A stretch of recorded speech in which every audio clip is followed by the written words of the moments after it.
যে 6টি জিনিস টাকা দিয়ে কেনা যায় না। নাম্বার 1, টাকা চলে গেলে টাকা পাওয়া সম্ভব, কিন্তু সময় নদীর স্রোতের মতো, একবার চলে গেলে তা ফিরে আসে না। নাম্বার 2, টাকা দিয়ে আপনি সুন্দর ব্যবহার কিনতে পারবেন? মোটেও না, কারণ সুন্দর ব্যবহার একটি অর্জিত শিক্ষা, পারিবারিক শিক্ষা। নাম্বার 3, অনেকের টাকা বা ক্ষমতা আছে বলে অনেক মানুষ তাদেরকে লোক দেখানো সম্মান করে, তাই প্রকৃত সম্মান পেতে হলে ভালো মানুষ হতে হবে। নাম্বার 4, টাকার চেয়ে অনেক বেশি মূল্যবান হলো দায়িত্ব জ্ঞান।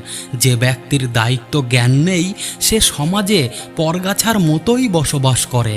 নাম্বার 5, টাকা দিয়ে সব কিছু কেনা সম্ভব, কিন্তু অনুপ্রেরণা? যে ব্যক্তি আপনার ভালো চাইবে সে মন থেকেই চাইবে, তার জন্য টাকার প্রয়োজন হয় না। নাম্বার 6, যে আপনাকে টাকার জন্য ভালোবাসে সে আপনাকে সত্যিকারের ভালোবাসে না।